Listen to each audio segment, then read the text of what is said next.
La Coupe du Monde bat son plein. Après 3 semaines de compétition, 37 matchs joués sur 51, quelles sont les surprises de ce mondial?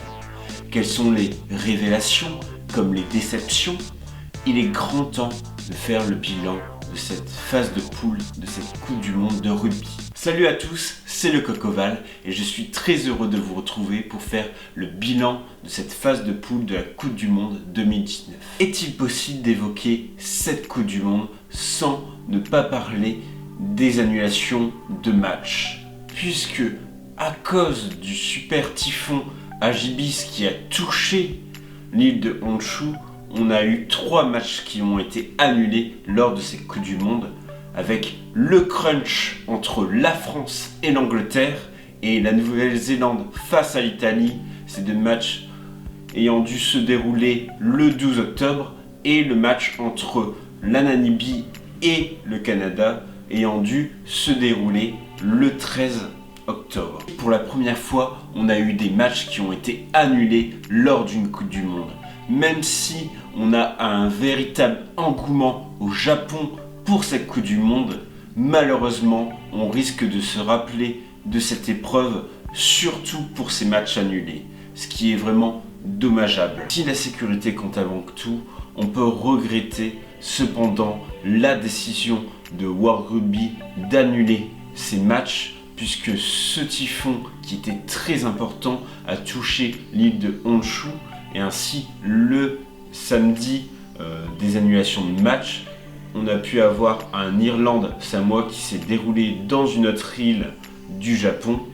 Ainsi, on peut regretter que World Rugby n'ait pas dans son règlement des solutions de repli dans ce cas précis. Car si on regarde le règlement de World Rugby face à l'annulation d'un match, on constate qu'il est écrit: si un match de groupe ne peut commencer le jour prévu, le dit match ne sera pas reporté au lendemain et sera considéré comme annulé. On espère ainsi que les autres matchs de cette compétition pourront se dérouler dans de bonnes conditions, et surtout que World Rugby va retenir la leçon pour les prochaines éditions de la Coupe du Monde en changeant son règlement et en trouvant des solutions de repli si des cas similaires ont lieu. Si l'on s'intéresse aux jeux déployés lors de ce mondial, on constate alors qu'il y a beaucoup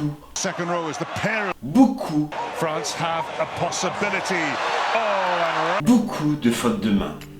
Ainsi, on n'a pas un jeu aussi fluide que l'on pourrait l'espérer. La raison à cela est surtout liée au climat très humide du Japon. Ainsi, les équipes sont obligées de s'adapter.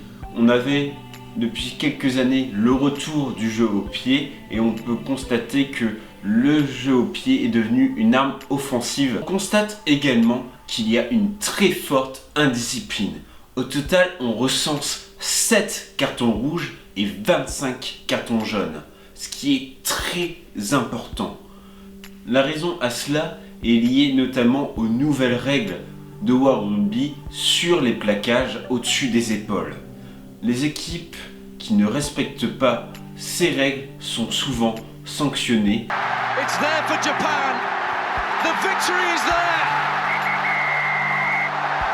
And the emotion. Intéressons-nous maintenant au bilan des nations en s'intéressant notamment à la poule A. Dans cette poule A, on a eu une véritable révélation, celle du Japon. Le pays hôte a vraiment régalé lors de cette Coupe du Monde en battant les Écossais et les Irlandais avec la manière. Les Japonais ont montré qu'ils étaient devenus une très bonne nation du rugby en déployant un jeu très léché, très intéressant, dynamique, rapide, avec des joueurs excellents comme Kotaro Matsushima, qui est aujourd'hui le meilleur marqueur d'essai de la compétition. Mais on a également l'ouvreur Yutamura, qui est vraiment très intéressant par ses petits coups de pied offensifs qui sont très dangereux dans les défenses adverses. Également, chez les avants, on n'est pas en reste, avec des très bons joueurs en conquête qui sont propres, très peu pénalisés, avec notamment Michael Leach, Imino et également Aurier qui ont brillé. Si le Japon mérite amplement sa première place de poule et pour la première fois est qualifié en quart de finale, ainsi on peut se questionner sur la place aujourd'hui du Japon dans le rugby mondial. Les Irlandais qui étaient les grands favoris de cette poule ont quant à eux déçu. La faute notamment à un jeu qui est très millimétré autour de la charnière Conor Murray, Jonathan Sexton. Or, Jonathan Sexton, qui est essentiel au jeu irlandais, a eu plusieurs pépins, avec notamment son absence lors du match face aux Japonais et n'a pu jouer qu'une mi-temps face aux Russes. Ainsi, les Irlandais paraissent affaiblis avant leur quart de finale face aux All Blacks, mais il faudra encore se méfier des Irlandais qui ont encore de la ressource et il ne faut pas oublier que l'année dernière, ils avaient remporté 11 rencontres sur 12. Si cette année 2019 est assez décevant pour les Celtes, il faudra toutefois surveiller encore les Irlandais qui ont repris des forces lors du dernier match très impressionnant face aux Samoa. Les Écossais ont déçu pour la deuxième fois et sont éliminés lors des poules. L'équipe écossaise n'a pas véritablement brillé lors de cette Coupe du Monde, à part face aux Russes avec l'équipe remaniée. On a eu Mitch Watson qui a été blessé très tôt lors de ce mondial, mais également une charnière Lenlo Russell qui n'a pas fonctionné et un Stuart Hogg qui a eu peu d'éclat. Ainsi, les Écossais n'ont pas pu montrer leur véritable valeur lors de ce mondial et c'est vraiment dommage quand on voit toutes les capacités de cette équipe de Gregor Townsend. Les Samoa n'ont pas créé d'espoir lors de ce mondial et n'ont remporté qu'un seul match face aux Russes.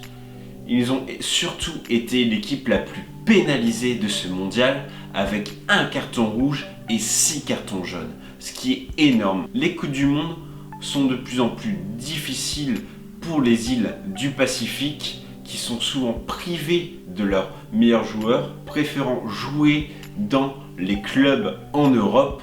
C'est ce qu'énonce en tout cas le capitaine de cette équipe, Jacques Lam. J'ai eu des propositions de contrat en France, mais il y avait comme condition de refuser de jouer pour les Samoa à la Coupe du Monde et dans le futur. Je ne pouvais tout simplement pas faire cela, pour moi-même comme pour ce maillot. C'était un peu risqué, surtout pour ma famille, mais elle m'a soutenu.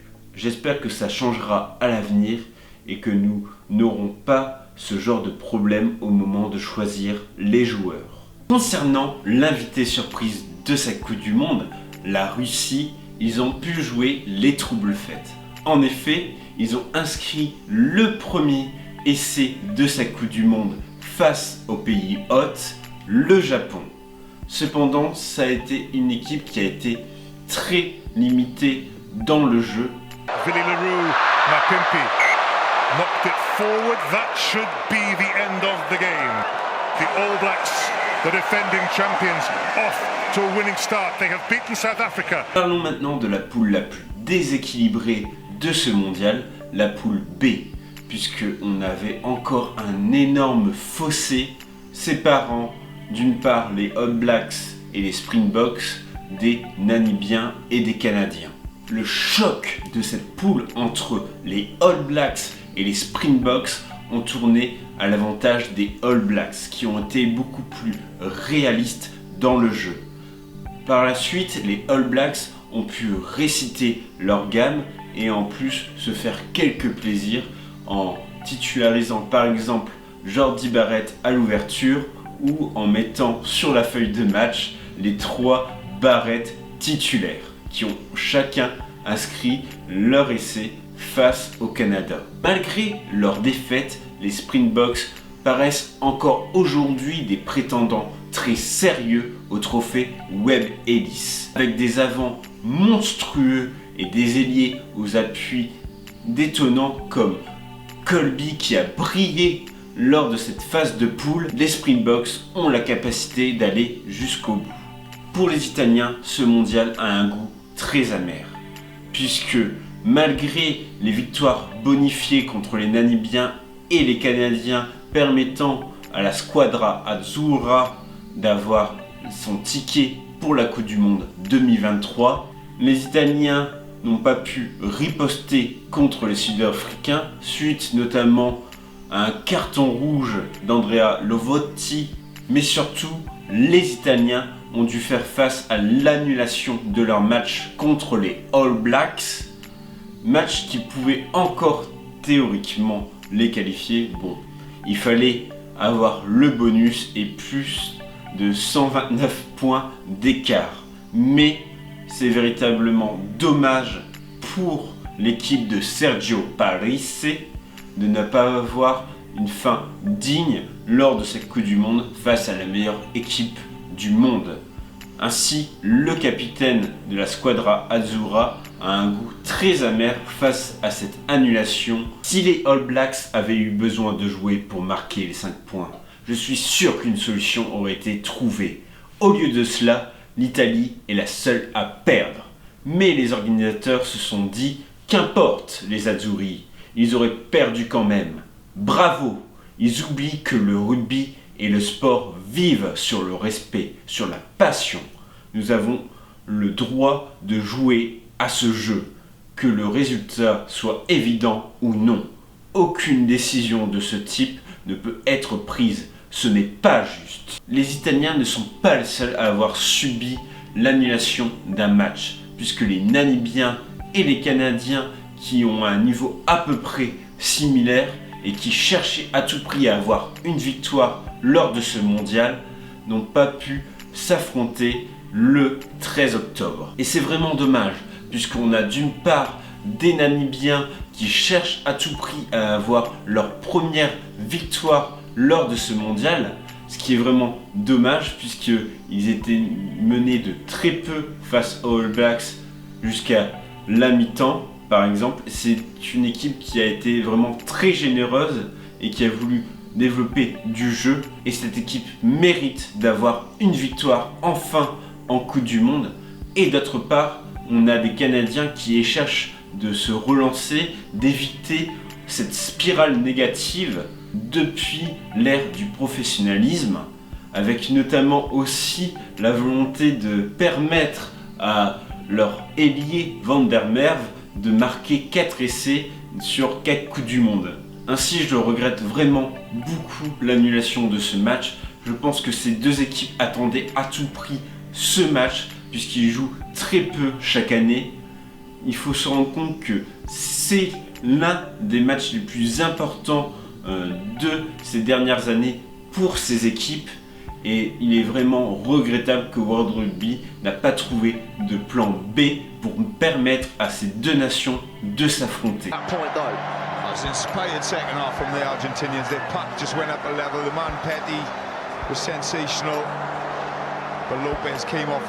Parlons enfin de la poule C, la poule de l'équipe de France qui est invaincue.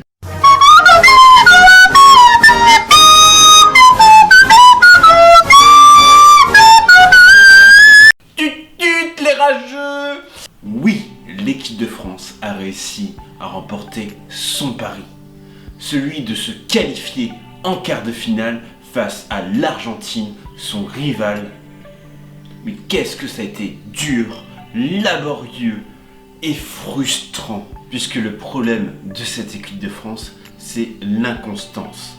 Jamais l'équipe de France n'a réussi, même lors de ses 4 ans, à maîtriser pendant 80 minutes un match. Brillant lors de la première période face à des Argentins dépassés face aux attaques françaises, les Français ont retombé dans leur travers lors de la deuxième mi-temps, et c'est surtout grâce à un drop de Lopez qui nous a sauvés. Mais ce parcours n'a pas été simple, puisque face à des Américains assez poussifs, il a fallu les dernières minutes pour que la France remporte son point de bonus.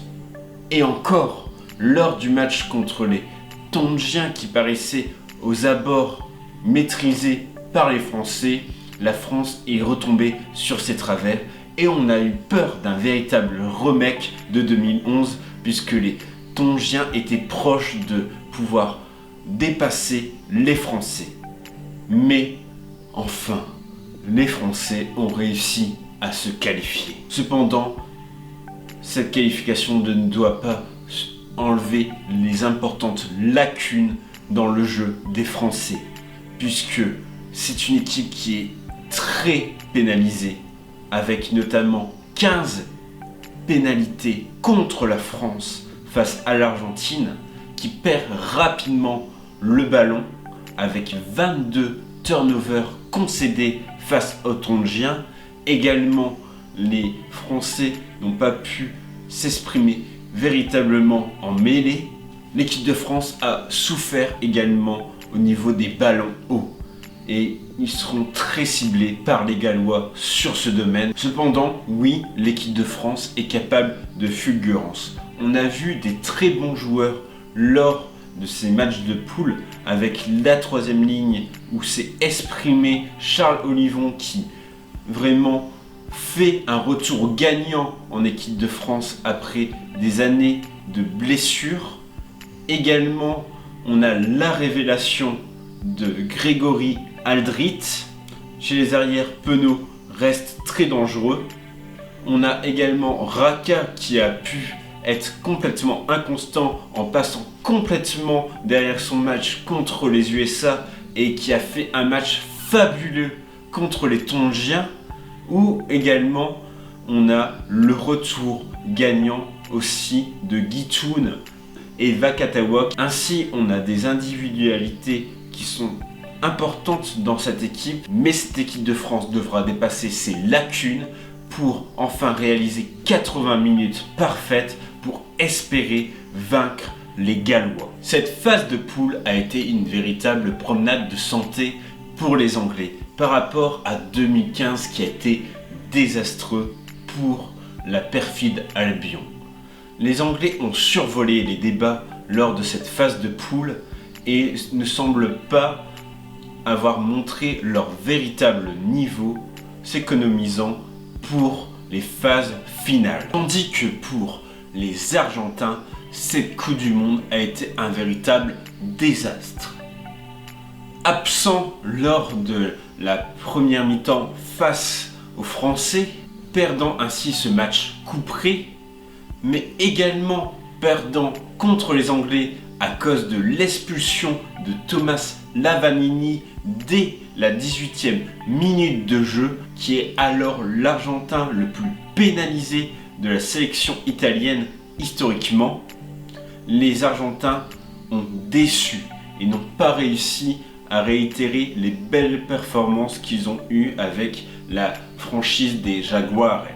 Cependant, ce qui est encore plus dommage, c'est de voir leur match face aux États-Unis où ils ont inscrit 7 essais.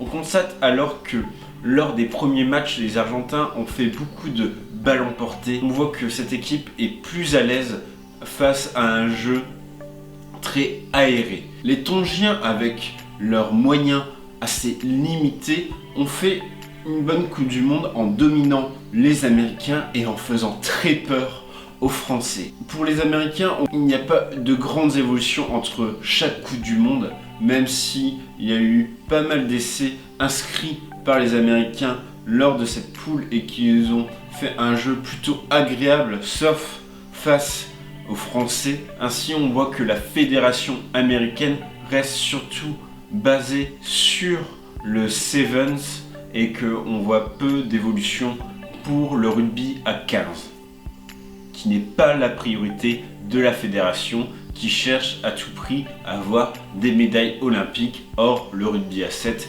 est un sport olympique. Volleyball up, sends it on its way, and this time round it misses. Here it is! Here is the moment!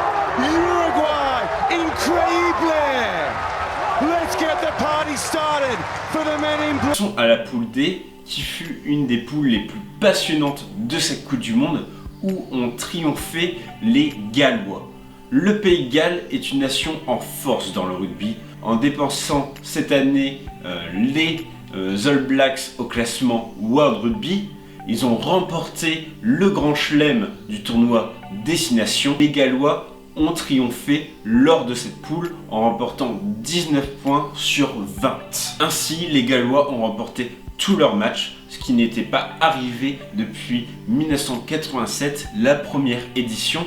Et surtout, ils ont réussi enfin à vaincre leur bête noire dans cette compétition, les Australiens, qui n'avaient pas réussi à battre aussi depuis 1987. Les Gallois semblent très opposés aux Bleus, puisqu'ils sont très réalistes, très constants sur 80 minutes et ont très peu de lacunes et de points faibles. C'est une équipe qui est vraiment en place avec un plan de jeu millimétré, une très bonne défense et également une très bonne attaque avec le meilleur marqueur d'essai avec le japonais Matsushima qui est Josh Adams. Ainsi, il sera très difficile pour les Français de bousculer cette équipe, même si on constate que lors des matchs contre l'Australie et les Fidji, en mettant un peu de rythme, en gardant du ballon et en mettant de la folie, les Français peuvent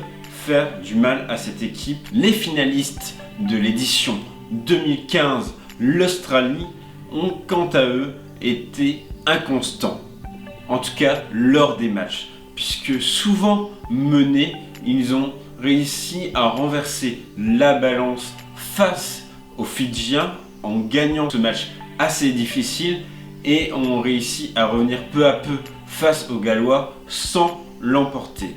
Surtout, on constate beaucoup d'inconstance dans cette équipe avec une charnière qui évolue beaucoup entre chaque match, mais c'est une équipe qui possède d'importantes individualités avec notamment les flanqueurs Pocock et Hooper qui ont été à la fois excellents et surtout le talonneur Latou qui a été vraiment explosif. Ainsi, si les Australiens n'ont pas paru aussi constants et aussi forts que par le passé, il faudra compter tout de même sur eux puisqu'ils possèdent d'importantes individualités et peuvent susciter le danger dès qu'ils gardent le ballon et mettent du rythme. Les Fidjiens sont également une des grandes déceptions de ce mondial, puisque cette équipe a réussi à mettre à mal vraiment le Pays de Galles et l'Australie en réussissant à mener lors de ces matchs, mais n'a pas réussi à avoir le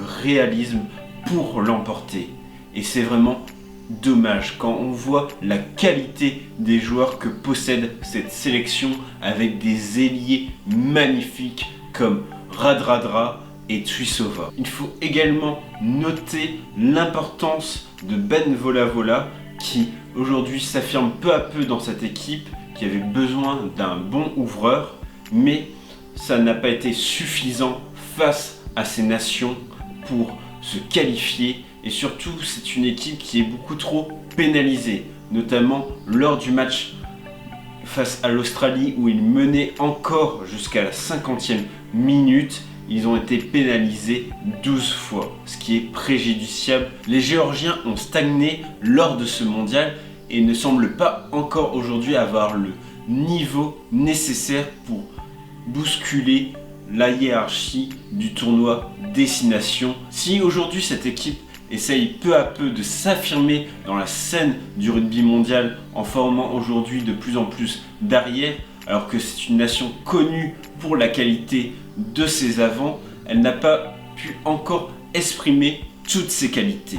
Notamment, elle a été bousculée au niveau des avants en mêlée, ce qui est assez décevant pour une nation qui est reconnue pour la qualité dans ce domaine. Le retour de Mamuka Gorgodze a été bénéfique pour cette nation par son leadership, mais également il a réussi à marquer l'empreinte de ce mondial en marquant un essai. On espère cependant voir une évolution dans cette équipe qui n'a pas réussi à obtenir son ticket pour 2023, mais qui sera très certainement de la partie dans 4 ans. Enfin, ce qui a donné aussi de la saveur dans cette poule D, c'est l'Uruguay. l'Uruguay a vraiment étonné et épaté lors de cette Coupe du Monde, même si ils sont derniers de leur poule. Et Los Terros ont réalisé un véritable exploit en battant les Fidjiens et en réalisant ainsi leur 3e victoire lors d'une Coupe du Monde en seulement 4 participations. C'est une équipe qui a suscité beaucoup d'enthousiasme et qui a cherché à tout prix à jouer.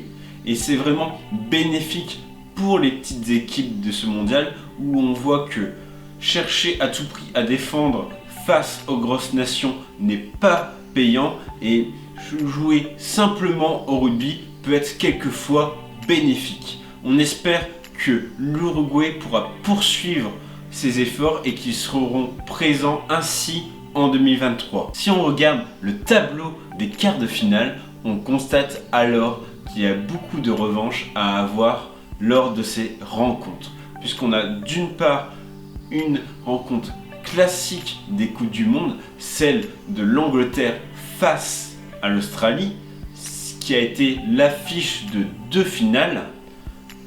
Ainsi, aujourd'hui, les Anglais paraissent dominer largement les Australiens, qui n'ont pas réussi à remporter leur match contre les Anglais depuis la Coupe du Monde 2015. Et justement, les Anglais essayeront ainsi de se venger de leur élimination en poule. Également, on trouve la très belle affiche Irlande contre la Nouvelle-Zélande. Si les Irlandais peinent cette année, cependant, aujourd'hui, c'est la bête noire des All Blacks en remportant 2 des 3 rencontres les opposants depuis ces 4 dernières années.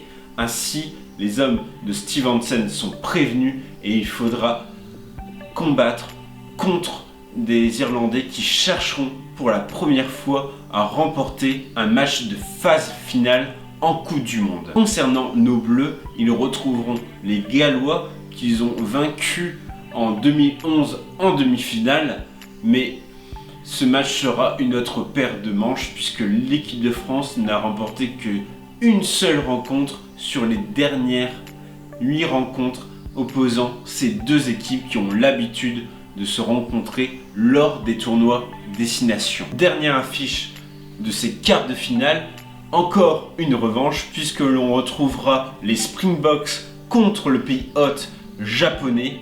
On se rappelle tous de la Coupe du Monde 2015 où les Japonais avaient réussi l'exploit de remporter ce match, mais ici les Boks sont sûrs de leur force et seront une des équipes favorites de ce mondial. Et d'ailleurs, lors de ces quelques semaines avant la Coupe du Monde, les Springboks avaient remporté leur match contre les Japonais en les battant 7-41. Ainsi, on a des affiches qui seront passionnantes à suivre et on espère que nos Bleus réussiront l'exploit de battre les Gallois, même si ce sera extrêmement dur et que les Français devront réaliser leur meilleur match depuis 4 ans. C'était le Coq Ovale. N'hésitez pas à me suivre sur les réseaux. Sur Twitter, j'ai tendance beaucoup à commenter les matchs. Et sur Instagram, je publie très régulièrement des analyses, des focus sur des joueurs. D'autres vidéos vont suivre sur cette Coupe du Monde. C'était le Coq Ovale. À la prochaine!